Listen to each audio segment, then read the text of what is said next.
and small, known for always having an open door, going out of his way to come up with practical solutions to problems. I'd like to ask my fellow board member, Catherine Hurley, to save my voice and to read out just a few words from those that have worked with Mike in the past. Thanks, Catherine. Okay, so they've got eight little mementos for Michael. So the first one I'm going to read out is from Pooja Mahajan. So Fiona gave me the name I was never going to get right to say first. That's a CEO and founder of Azera, formerly CEO of Evitavia. As a young executive, I landed in Malta in 2013 to set up an AOC. And while it was probably clear I was totally unfamiliar with the process, Mike led the team at Transport Malta and always treated me with utmost respect and reverence. He always made himself available, offering guidance and support despite being busy growing TMCAD exponentially at the time. In business aviation, where the number of female executives are few in number even today, Mike paved the way for me back in 2013, helping me build my knowledge and my confidence. Indeed, Mike was ahead of his time. I will be forever grateful for his leadership and support.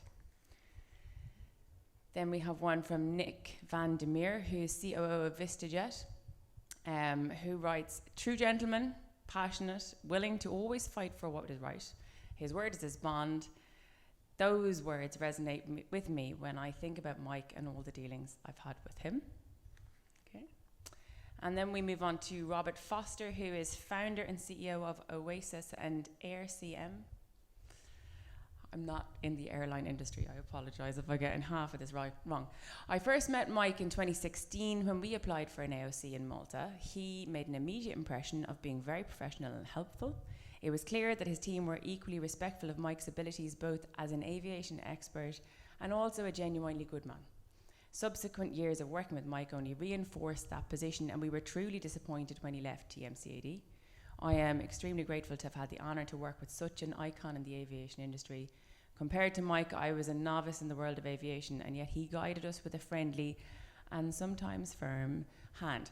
Mike is one of the most humble and helpful people I've had the pleasure of working with. We wish him every happiness in the future. We're halfway there, guys.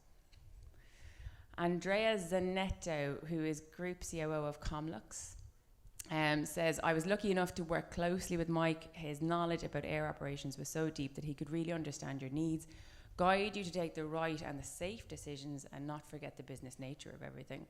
And more than that, he gives you that sense of accomplishment and that wish to keep improving your performance. Clint Taliana, formerly head of operations TMCAD. Okay. What Mike means for me, he is the perfect example of an avid aviator who is able to combine technical experience and his own passion to do things right in his everyday job. He has been the perfect example of a person that applied a common sense approach to safety matters and was able to apply this to what was a very small authority. I am proud to say I have worked with Mike, who over the years have taught me how to approach different challenges in a practical manner. Then we have Joe Adjuce, who is from AirX and formerly also of TMCAD. Is that what you call it, TMCAD? Captain Micheal O'Brien was the head of Flight Operations Inspectorate at Transport Malta, with whom I had the privilege of working closely as his deputy for 2 years in my role as Flight Operations Inspector. Mike, as we all know him, is the aviation industry professional who remains a role model for us all. Mike was the expert whose knowledge and wealth of experience extended beyond the confines of textbooks and regulations. His deep understanding of flight operations, safety protocols, and regulatory compliance makes him a reliable source of guidance and mentorship for all those who were fortunate enough to work for him. His passion for aviation, unwavering commitment to safety, and compliance to industry regulations set the gold standard for Flight Operations Inspectorate in Malta. He was known for his punctuality, his precision, his dedication to his work, and it left an indelible mark on the future team. His charisma, his approachability gave evidence of his genuine willingness to lead, teach, assist, and mentor. He inspired countless individuals to strive for excellence in the world of aviation. His reputation extends far and wide, earning respect, admiration, and trust of airline executives, pilots, and fellow inspectors alike. His presence in meetings and conferences commanded respect, and his words carried a weight that was second to none. Then we have one from Micheal O'Brien in Asia Aviation. I first met Mike in the late 80s when he was chief pilot Ryanair and flew a Romback 111 into Birmingham, where I was training dispatchers from British Midland. I passed in the manual load sheet and he asked why I had signed for him already. To Micheal O'Brien's.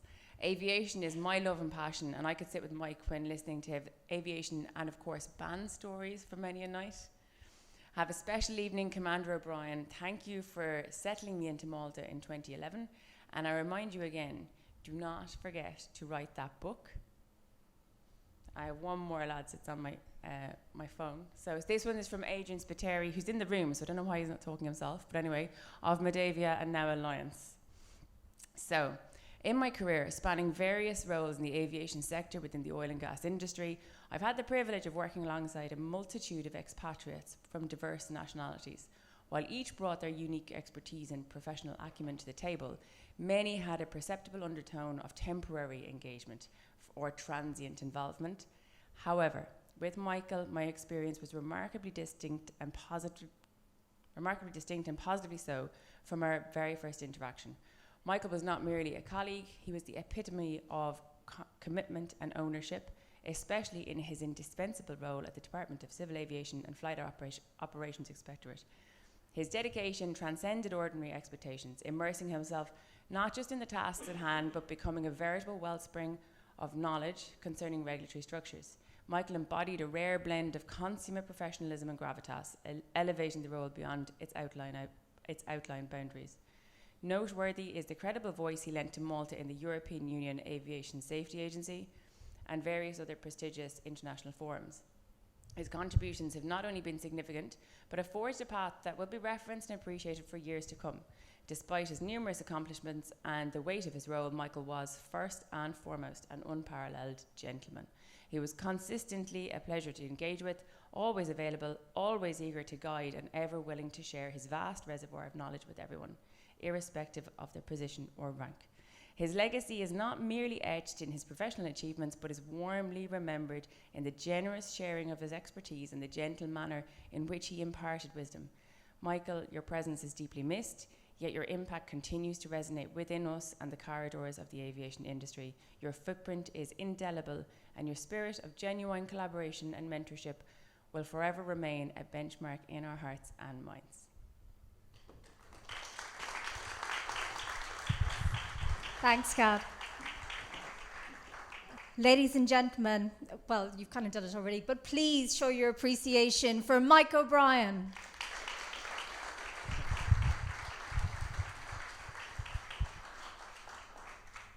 Good Lord. Sounds like a funeral. Anyway, as Henry VIII was heard saying to one of his many wives, I won't keep you too long. Thank you very much for the introduction. It's great to be back in Malta and to see so many well, not old faces, but acquaintances from way back. But before I start, I would like to just make the point that I was devastated the other day to hear the news that Lawrence Catt had passed away. Now, Lawrence was a gentleman that I dealt with quite a lot in Air Malta, both when he was Chief Operations Officer and as an instructor and examiner on the 320. The phrase is used now and again, sometimes flippantly, the thorough gentleman and all that. In his case, he definitely was. And I'm sorry to hear of his passing. May he rest in peace, and condolences to his family. I'm sure a lot of people around here would share the same view.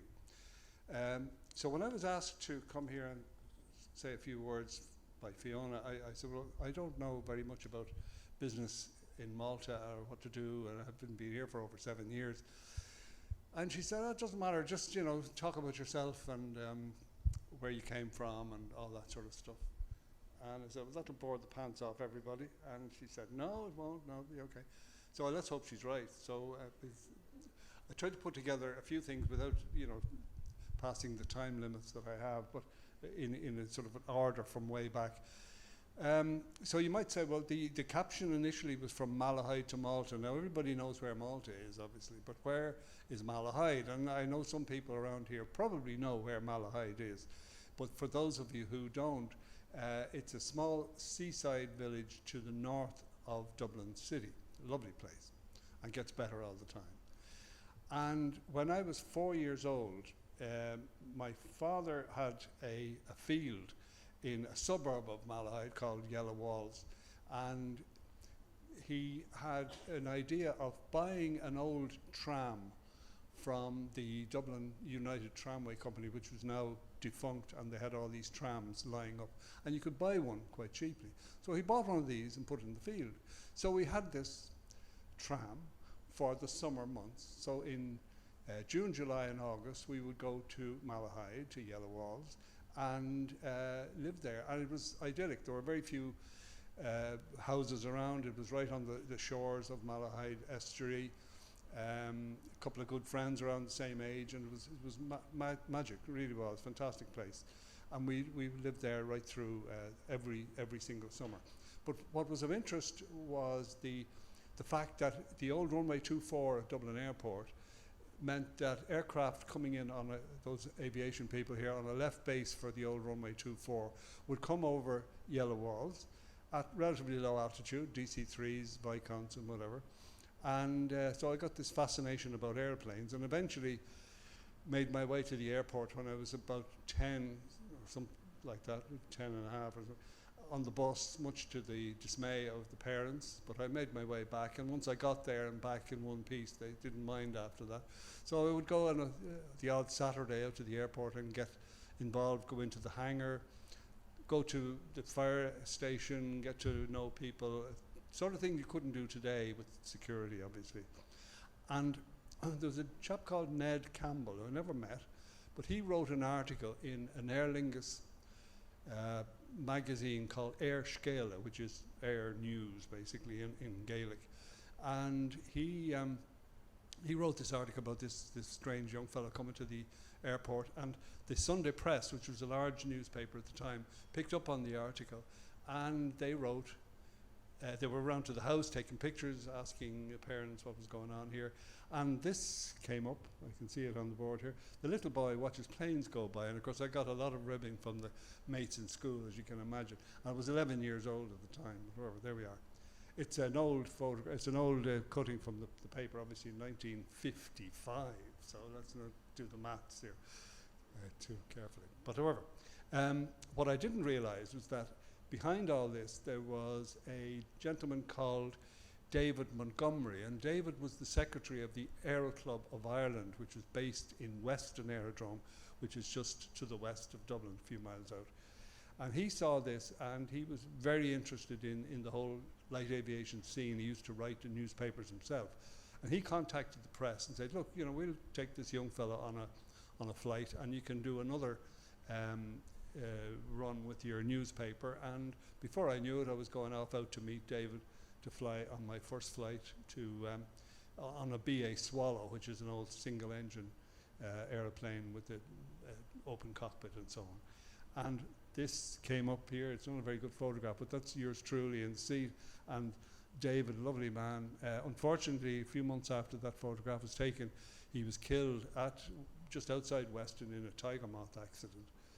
And his son, Bob, has just written a book in Western Skies. It's about Weston in the 1950s, which was when all the activity was going on.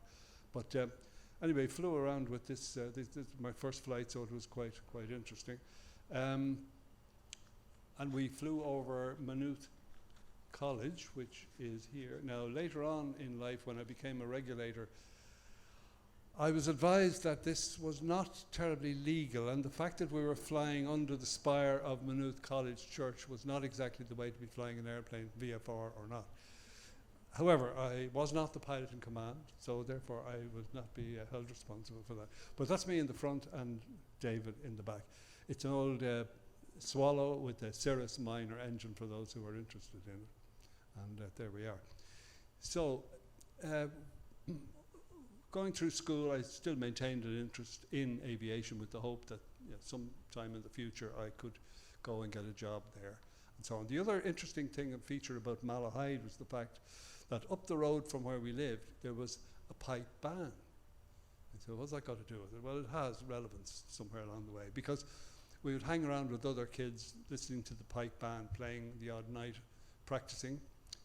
And I developed an interest in the drums, and I started to learn to play the drums. And eventually I joined the band as a drummer in the drum corps, and moved on to different bands along the way, solo competitions in Ireland and Scotland mostly. And that was all great fun, and that was another part of the equation. Later on, the teenage years, then I got involved with the group scene, the Shadows playing, whatever, different, and good fun there as well. When I left secondary school, my first job was paying the princely sum of £4 a week, old pounds that is, no euros. And the problem was that the Ulster in Weston was £3.10 an hour. And as you can see from the maths, that it was going to take me quite a while to get the hours required for a commercial pilot's license. So there was going to be a bit of a challenge there, to say the least. However, one Friday morning in my place of work, I got a call from the saxophone player in a band called the Cadets show band. Now, show bands were a big feature in Ireland at the time. They had hundreds of them, and they would be all around the country playing around at various dance halls, and that's where people met their wives and so on, or boyfriends or whatever it was. And so it was a big deal. And he said that their drummer had an accident. He was in hospital. Their standby drummer was not available. And somebody heard me playing in a local tennis club, and would I play with them for the weekend? Well, they went to Belfast and a few other places, 3 nights, ending up in Castlebar, which is well known to our good lady here. And there was no time to rehearse or do anything like that, but I went off, obviously did okay, and they offered me the job to stay with the band for as long as the drummer was out sick. So it meant leaving the current job, which wasn't all that difficult, I suppose. So I made the decision something would come along, and I joined the band. And in fact, something did come along, because a band called the Millionaires came along, and there they are, bless them. And this band was owned by a guy who had lots of ballrooms in Ireland and the UK and in America.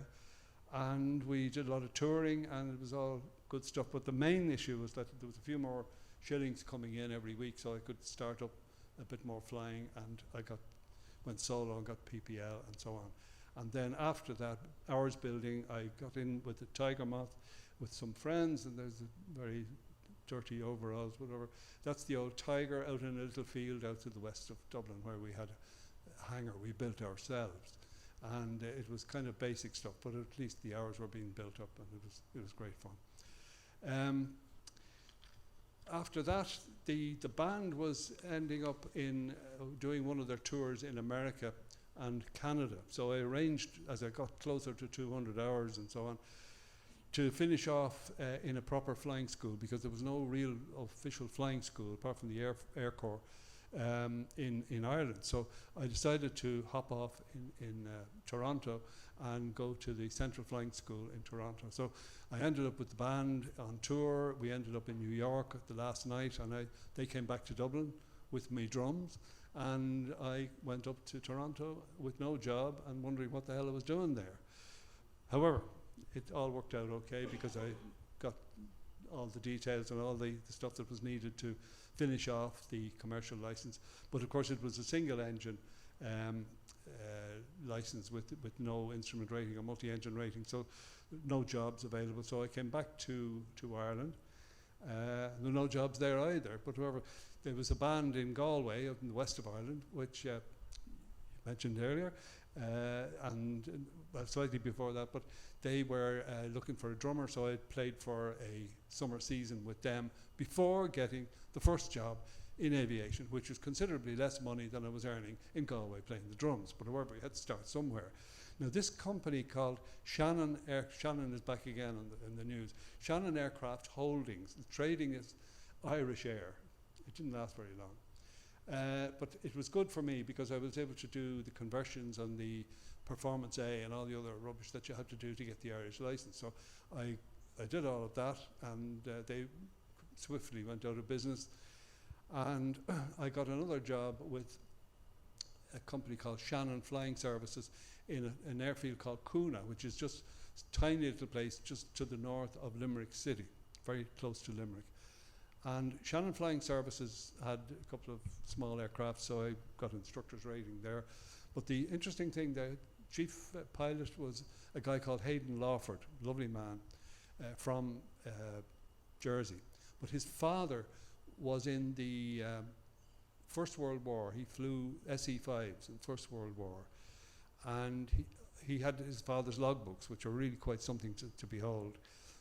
But he was also he operated the first operation from London Croydon to Paris Le Bourget in 1919 with a company called Air Transport and Travel. And this is the one where the pilot sits outside in the open, and there's a little place in the back with 3 or 4 wicker chairs in the back, and the passengers would go off.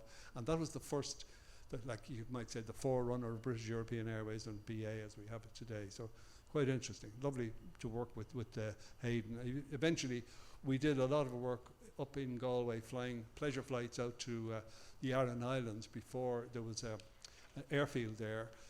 Some local business people got interested and they got funding and so on. So now, of course, all the 3 islands have airfields, and Air Aran works there still. And Hayden was one of their chief pilots, initially chief pilot with Air Aran.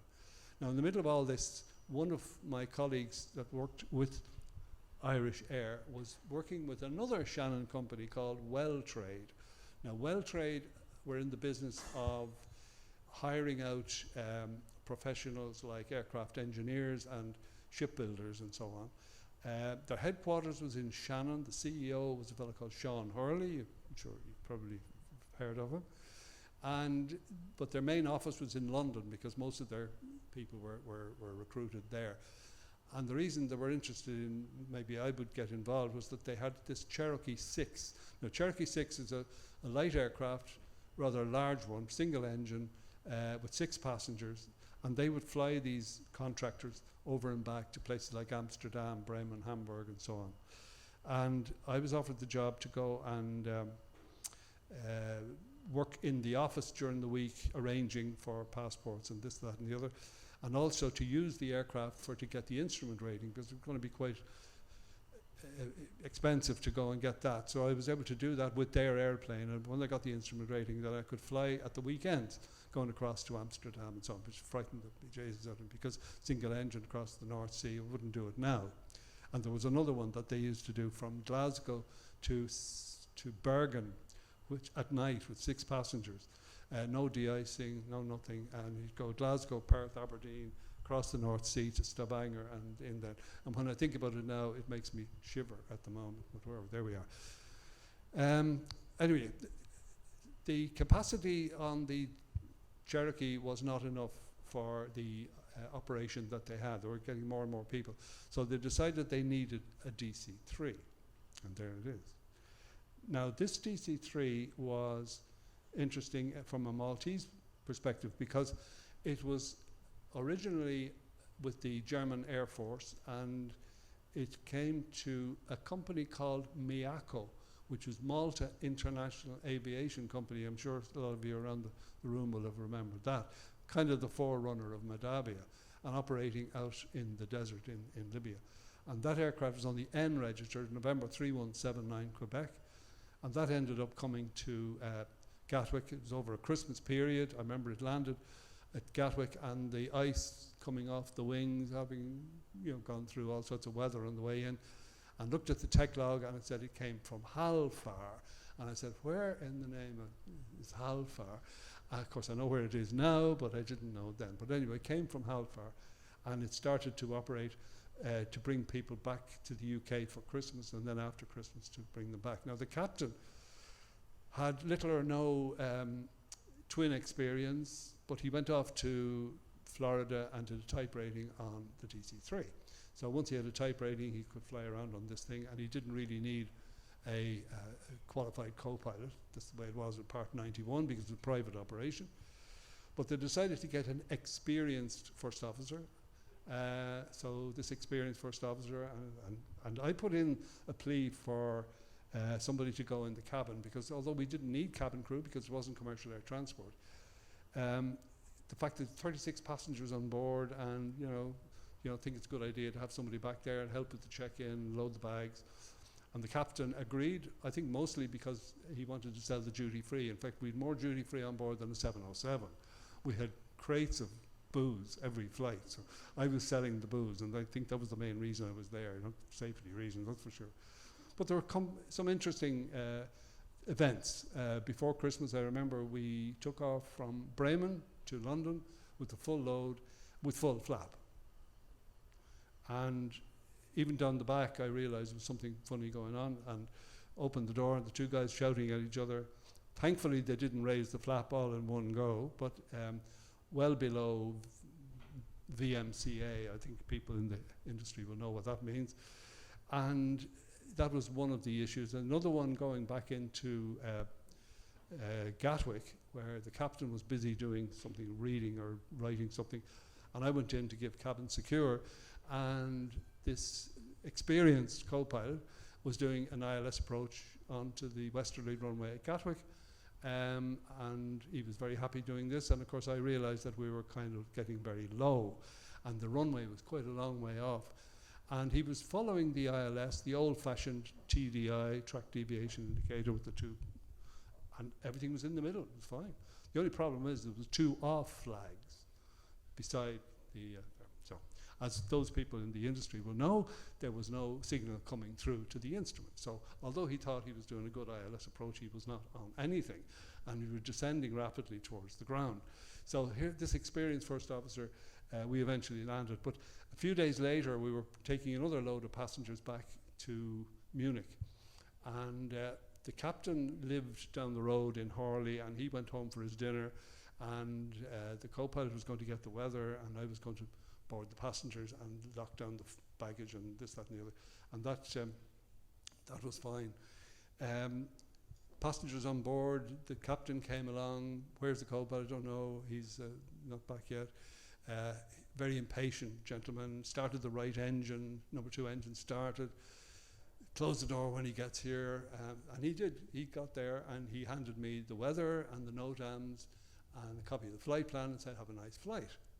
So where are you going? I said, I'm off to Dublin to do a course on the Viscount tomorrow for a new company called Air Ulster, who are buying a couple of airplanes from Aer Lingus, who have just decommissioned their Viscounts.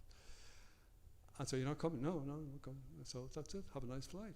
So told the captain, and several expletives later, I was told to close the door, come and sit in the right-hand seat, and that's how I got in the right-hand seat, the DC-3, which of course I could do because it was FAA and it didn't need a type rating. So off we went, and that was great fun. It turns out afterwards that this gentleman went, Air Ulster didn't last too long. He went to a company called Invicta in Manston outside London, and he was going to renew his UK instrument rating, and of course when he went to do that, they found an anomaly, and the anomaly was that he never had an instrument rating in the first place. So he became a guest of Her Majesty in a detention centre for a number of years, because the CAA in the UK, or anywhere else for that matter, don't have a sense of humour when it comes to stuff like that. So that was the experience first officer. However, after that famous Christmas, we moved on to Bremen, and from there to Amsterdam, where we teamed up with another company called Mormon Air, and they were they had DC-3s as well. So it was quite obvious that we could link up with them and share individuals that were pilots and whatever. We were doing most of our flying at the weekend, and they were doing freight flights every day to Paris and whatever. And there was one interesting captain who, if he didn't like the performance of the first officer, would dispatch him back to the passengers or back to the back and just get out of the cockpit and he'd fly it himself. Thankfully, that didn't happen to me, but it would have been a pretty serious thing to have happened to anybody in professional life. However, this guy would also shut down and feather an engine in a normal line flight, just for practice, just for the crack. And so, some strange goings on. In fact, some years later, he was with British Midland in Manchester, and he was ferrying an aircraft from Manchester to East Midlands with no passengers, no cabin crew, and he did one of his tricks again with this co-pilot, and unfortunately things went wrong. The airplane, I remember seeing the photograph in front of the newspaper with the aircraft almost at 90 degrees as it lost control on the runway just after airborne at Manchester. And amazing that 2 pilots got away with it, but unfortunately one of the wings went through what seemed to be a glide slow put on the side of the runway, and there was an engineer inside doing some work, and he was killed. So you can't mess around in aviation. So it was all very interesting stuff, wild to say the least. So when this call came through from a company in Dublin called Air Tours, I was very happy to oblige to come for an interview, and gladly took up their offer of a job as DC-4 first officer, and you can just about see it there. And that was Romeo Sierra, the famous DC-4. This company, Air Tourist, they were operating freight service, and they had DC-4, DC-7, they had old Bristol Wayfarer, and after a while on the DC-4, I moved on to the DC-7, and that was very interesting because we were doing all sorts of long haul across the Atlantic with navigators looking at stars and all that sort of thing. When you consider nowadays, it was a different world altogether. And then they got an Argosy, and maybe you have it there, the Argosy. Yeah, this is a strange airplane. It was lovely to fly. It was very nice, turboprop airplane, lovely instrument platform, very, very nice. But it wasn't very successful because it was supposed to replace the DC-4 for the transport of horses. Most of the work they did was transport of horses from Ireland to the UK and into France. But the problem is that the horses that were up on the forward section of the cabin, the headroom was too low, because as you can see the flight deck, the cockpit was upstairs. You had to climb the stairs to get to the cockpit. But the headroom was too low for the horses. So it wasn't a great success. And I was on the ferry flight back to Winnipeg, and it operated really well when it was empty and cold. It didn't do so well when it was hot and heavy. And back to Winnipeg to a company called Transair Midwest in Winnipeg many years ago. And that was that. Then we went on the DC-7.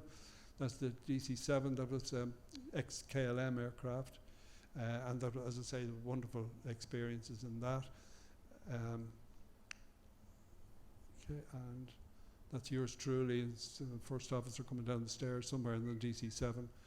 And then I forget what the year was, I got command on the DC-4, but only after, there was a Britannia after that. There were too many airplanes at the place. That's the Britannia, which we bought from Monarch Airlines, and we got several other ex-RAF aircraft later on, and that was capable of going everywhere. We were in South America, we were all over the place with that aircraft.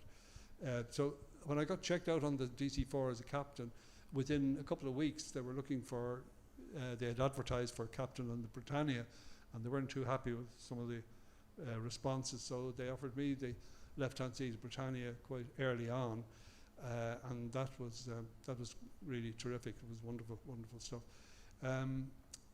We did lots of interesting charters with the DC-4. We did UN charters. There's one with, what was it, Bangladesh. We were flying Mother Teresa around the place. You remember Mother Teresa? She was there flying all over the place. And on one occasion we had a lease to in the Sudan for the UN as well. And on this occasion we came through Malta with Romeo Sierra, and I think we have a shot of it.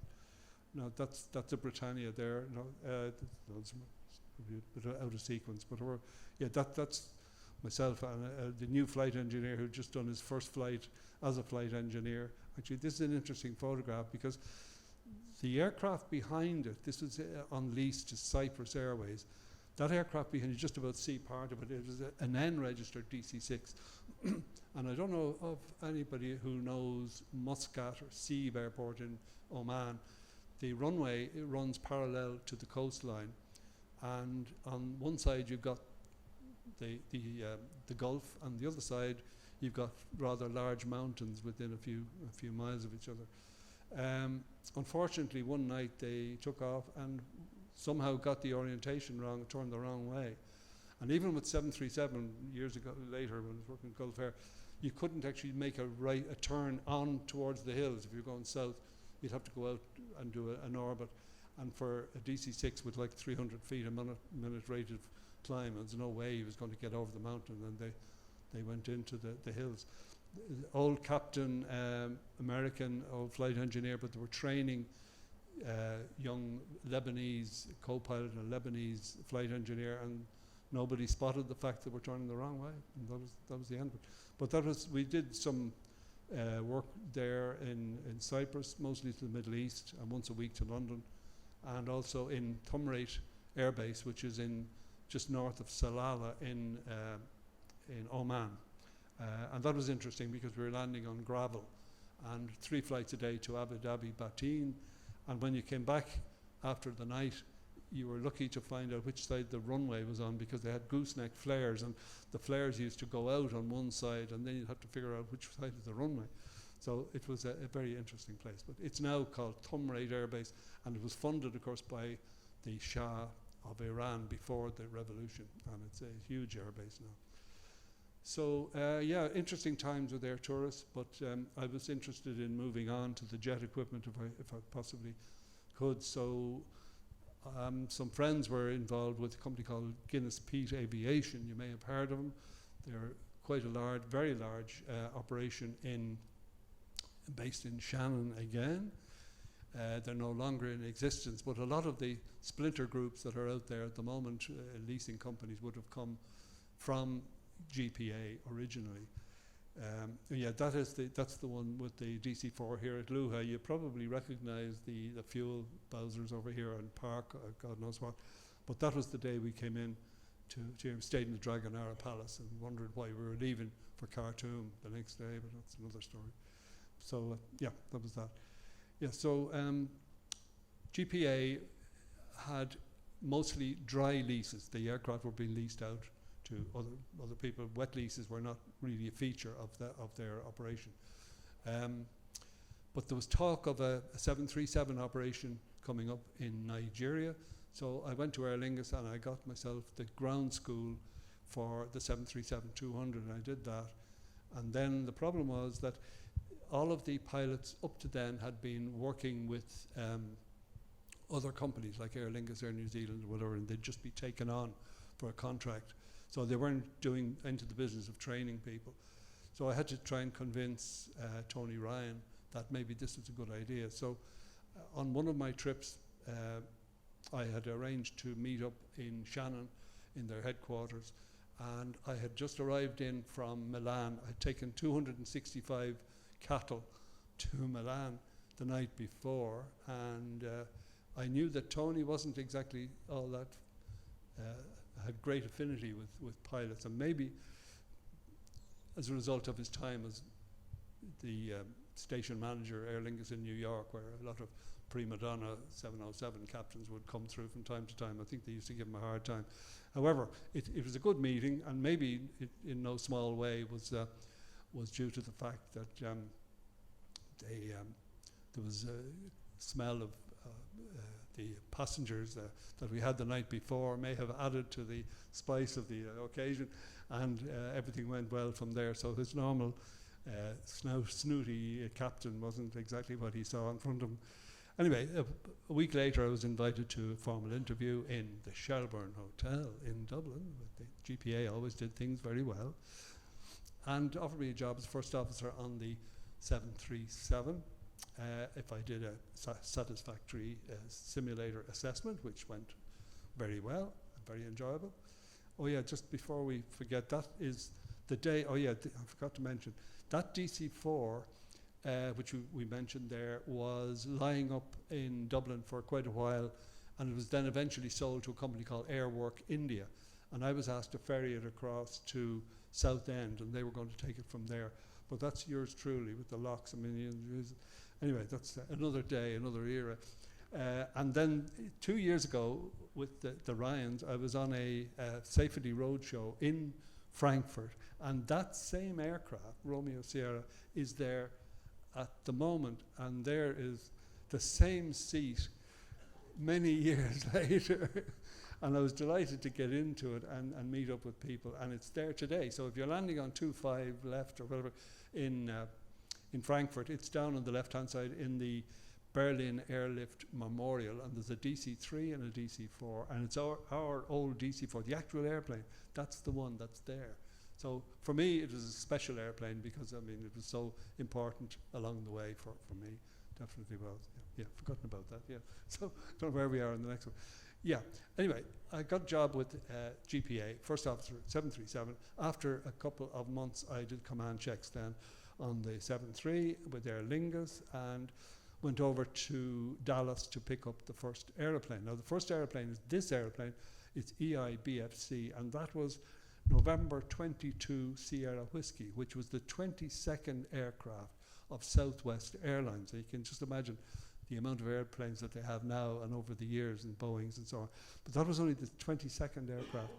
We flew it to Dublin, and a couple of days later, they did the paint job and a few checks and whatever, and off we went to start up the lease in Lagos. And that was an interesting experience, as you can imagine. And over time, then the Boeing came in and did an audit, and they found that a lot of the pilots were very experienced, but were coming from different backgrounds and different standard procedures. So it was clear that it needed to pull together a set of SOPs, especially given the fact that I was the first one to come in with a brand new type rating. So they needed something for people to hang on to by way of this is the way we operate our airplane. So I was sent off on a course to Boeing in Seattle, and I did instructor's course there with the help of a company called Ladeco, I think it was, from some South American company, and Boeing, and I wrote the flight deck management procedures for the new company called Air Tara. Now, Air Tara was born from GPA. It was sort of an operational wing set up more or less like an airline with chief pilot, chief engineer, and so on, even though they were leasing aircraft. And I was chief pilot of Air Tara, and then we got more aircraft in Nigeria, and in Sri Lanka we had 737s as well. So a lot of my time was between Lagos, Colombo, Kano, and the simulator in Dublin, and Shannon occasionally with Dick Singh, the operations manager, and that was all very, very nice. And a lot of younger people came in with a brand new type rating, getting on jet airplanes, which they wouldn't have had the opportunity before then. So it was really a great breakthrough. And to this day, you go to Ryanair on a Wednesday morning, and it's great to see 30, 40 cadets all there getting their wings every single week. So it's a different world now. But coming towards the end of the lease in Nigeria in March 1984, the lease was coming to an end, and we had to find jobs for those people who were not members of an airline like Aer Lingus and so on. And some of them came here. I can remember two names. There was a fellow called Barry O'Connor and Chris Gallagher. I'm sure Norman and the guys would know, remember that, I'm sure, yeah, absolutely. And we had 8 first officers then who were taken on by Gulf Air in Bahrain, direct entry co-pilots, and they offered me a job. So then we had to make up our mind fairly quickly, because Eileen, my wife, was pregnant with our first child, and well, everything's set up here, and her attitude is, well, you can have babies anywhere, what's the problem? So we decided to go off to Bahrain, and we spent a couple of years there, and after a short time became line training captain, and then they sent me off to do an examiner's course, and got Omani CAD or CAA approval, which is basically the FAA inspector was doing the check, So I was very happy with that, because I was the first Irish and the first non-military pilot to become an examiner with Gulf Air. They were, you know, they were kind of, that's a photograph of Bravo, whatever it was. A4 for Oscar was Omani registered. The aircraft were registered in Oman. It was owned by all the Gulf states, but Bahrain was the operational headquarters. And that was, it was great to work with them. They were really fantastic people. We had a great time in Bahrain, and we were sorry to leave it. But in the middle of all this, some of my colleagues from the GPA days in Lagos were back in Ireland with this new company called Ryanair, and they just started an operation out of Waterford with one airplane. But then they got these 748, HS748s, and some of these guys went on and started operating those aircraft from Waterford and then from Dublin. But they were going to buy the 111, so they asked me to come along and join them, at which I said, no, thank you, I'm happy enough where I am. So a lot of pressure was put on, including pressure from Mr. Tony himself. And so we sat down at home and said, look, what do we do? Will we go back or not?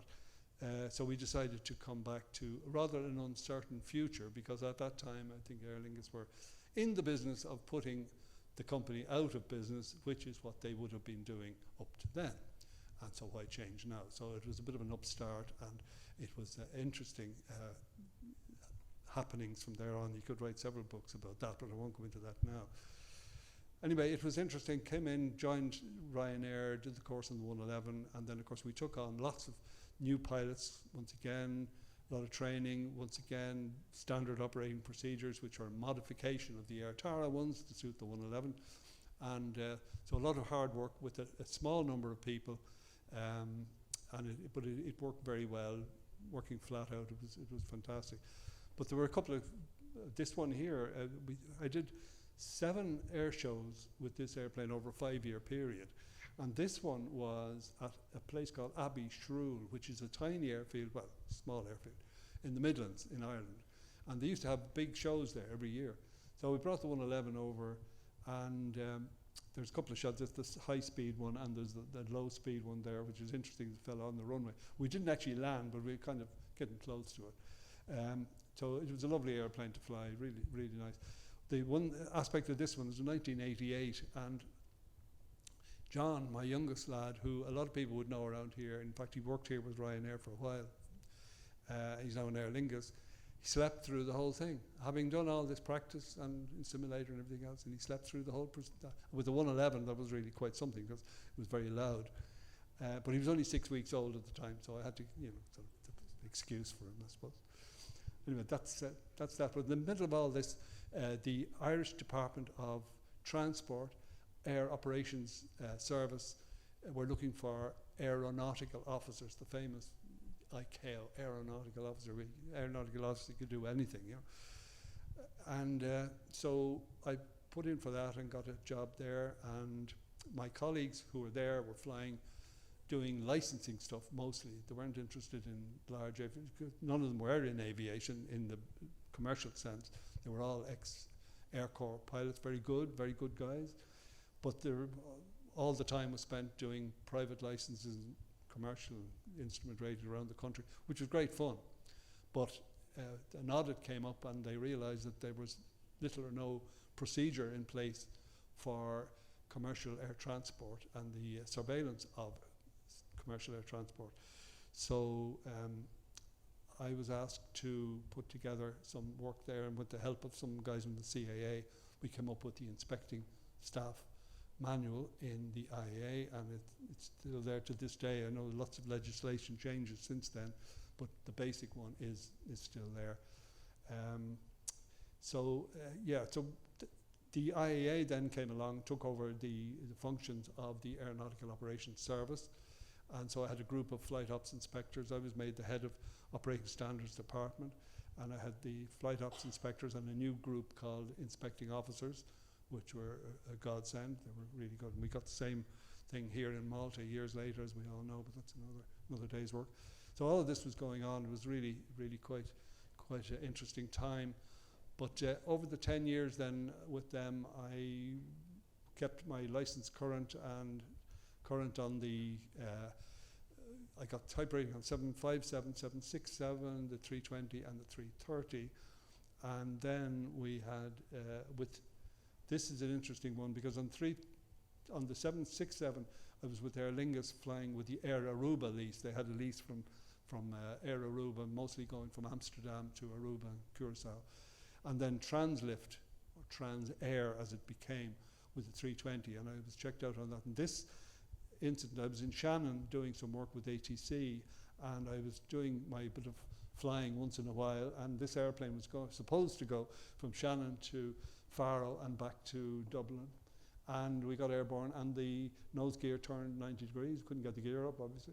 And the same problem happened to one of the American carriers there a couple of years ago. It was JetBlue, and it was all over the news, it was on videos everywhere. But it was exactly the same problem. And I was flying with a gentleman, also a lot of people around here would know, a fellow called Paddy Martin. Unfortunately, he died a few years ago, but a lovely man, absolutely terrific. He was in the right-hand seat. And I said, look, Paddy, I know it's nice of you to let me have your airplane to practice on every so often, but if you want to go back to your normal crew, that's okay with me. And I remember his comment was, if you get tired, let me know. Now, this is from Shannon to Dublin, because we were going to divert into Dublin. And so I flew the airplane down, landed here, and was very happy that we landed on and kept it on the centre line. But then we blocked the runway for about 3 hours, as you do in these cases. And but they were able to use the other runway with the heavy crosswind, and a lot of comment from pilots. So that was that. And then at 3:30 with Aer Lingus going across the Atlantic, which was also a great time, I must say. I remember doing that.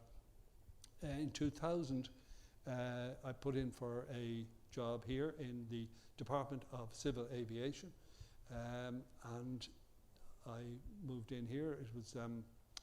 It was quite, well, we decided to come here as a family with the kids going to school, and that worked out very well. They went to the Verdala school, and it was okay. Settling into Malta was easy enough, but it was made very easy with the help of some of the guys. We had two pilots, they're Air Malta pilots at the time, Joe Farrugia and Anton Gallia. But Joe in particular was so supportive in the early days, settling in, and I really would like to thank Joe. I don't know if he's here tonight, but he was fantastic and helped tremendously in getting to grips with everything here and moving to Malta. Yes, over the years, we started to get more and more business. There was very little happening at the time. There were only 3 airlines. There was Aer Lingus, or Air Malta, sorry, run by Franz Sturmeier, a gentleman from Austria, I believe, who was very, very nice guy and always ready for coffee upstairs in the old building. And then a very able team of experts underneath him, Norman D'Amato, I can see here, Joe Adjus, Joe Farrugia, and the late Lawrence Gatt, obviously, and so on, and Martin Ferrando. They were all there, and it was quite easy to deal with those. In Madavia, there was the other company, Fauzi Barassi. Most of the time they were in Libya, so we didn't see them at all. And then we had Eurojet under the command of Captain Lino Schwirab. So it was quite easy. Life was easy, especially with the half days every year in July, August and September. So plenty of time for the boating and so on. So it's great. Also had a lot of time available to do the manual, because the manual needed to be upgraded in a large way. And thanks again to Ruth Zarafa, who was my secretary at the time, and she had a lot of work to do.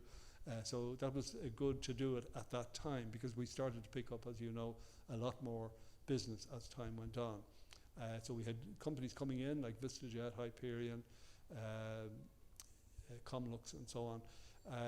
And that was, the weekends became quite busy then, coming back with the manuals in your back pocket and for reading and so on. But it was interesting. It was interesting also that the good airlines that came, the serious ones, obviously were coming for tax reasons, fine, But they also realised that we were no easy touch when it came to being a regulator, and which then went down very well, because the last thing serious companies want is a weak regulator. You want them to be not over the top, but not to expand and to look for things that are not in the legislation. And that's one of the clear items that we had. We did not look for extra things, where some authorities did. In addition to the regulation 965, they would want to have their own, and we didn't do that. So it was one of the great selling points, I would have thought. Also like to mention Joe Adjuce here, and his great help, especially at the time of the transition between EU ops and part ops. This was a very trying time for the airlines and for the authority, because we had to change everything, because as we all know, the rules between JAR ops and EU ops were almost the same, but when we moved on to the new regulation, that was when things started to dramatically change. So that was a difficult time. So special thanks to Joe, and of course Clint Taliana, who's not here, and he was a great find. He came from Medavia. Medavia always had excellent people. Somehow they got the cream of the crop every time. We got another one here tonight hiding away, but they had really, really good people, and I must say it was a pleasure to work with Clint, and delighted to see he's got on so well where he is now. The other point that I kept my license valid here with Air Malta, thankfully. That's yours truly on the left, downwind for 3-1 at Luha with Halfar down on the left hand side, happy as Larry, and I was able to do some flying with them. And as it turns out, my very last flight, and I didn't realise it at the time, but 65 creeps up on you, and there were other things going on. Flying wasn't one of them. So my last flight was on the KM 612 to Rome Fiumicino with the late Lawrence Gatt, and that was not only the last flight with Air Malta, but the last flight, end of story, for anything as an operating pilot. We flew many times watching other people doing it, but as an actual operating pilot, my last time was with Lawrence, as it turns out. So that's where we are on that. So things started to improve or to increase, and of course we'd got people like Fiona would come along then with more business. But in fairness to Fiona, she did know what we were looking for, and she would ensure that before they'd waste our time coming to pre-application meetings and so on, that they would have their ducks in order, and that did relax the pressure to some large degree. So thank you for that, Fiona. That was the journey, really. It was. We have a link still with Malta because my son John married Erica as a party from Barcacara, and so there is still a link there as well. So that goes on. But also I'd like to just say that working with the CAD or DCA before that, it was fantastic people, the professionalism and the camaraderie there with people working flat out. It was absolutely amazing, and I enjoyed every minute of it. And it was supposed to be for 4 years and turned out to be almost 16 years, as we all know. I eventually got kicked out in March of 2016, and a week or two later, less than a week, I got an offer to become a member of a non-executive board member in the Ryanair group, and that is where I am today. And as we know, that was interesting because it was over 25 years since I had been chief pilot of Ryanair, and coming back in and looking at it today is quite amazing, with 5 airlines in the group, and so it never ceases to amaze me just how much it's grown. I mean, the figures, I'm not sure if I have them right, but there's certainly over 3,000 flights every day in the group. There are 230 destinations, 36 countries, 91 bases, 22,000 plus employees with the company. And as we all know, there are 2 operators that are certified here in Malta. That's Malta Air and Lauda Europe. So once again, my link with Malta continues. to some degree with my involvement with the Ryanair group, but in particular the family connection with the ASO party. So this original comment from Malta to, from Malahide to Malta will continue for the foreseeable future, it would look like. So finally, I'd like to wish the CAD all the best for the future and the operators, and to urge you to continue with the highest possible standards to make sure that you have future success. I'd like to thank Fiona for inviting me, frightening and all as it was, and the Shannon Group. I'm delighted to be here. I hope the presentation was of some interest to you, and thanks for your attention. Thank you. Thanks, Mike. Rest assured, Carl Chabone, Head of Airworthiness, and Rob Rizzo are keeping up the same high standards as always, and Charles, obviously, of course. Right, so I'd just like to finish up by thanking all of our speakers tonight, Richard Coe, John Drysdale, and Mike O'Brien. Thank you again to the Shannon Airport Group for sponsoring the event. Thanks also to Katie Thompson and Ashleen Dooley for their assistance. And thank you, ladies and gentlemen, for spending the time with us here this evening. Apologies for my voice. Please enjoy the bar. Thanks a lot.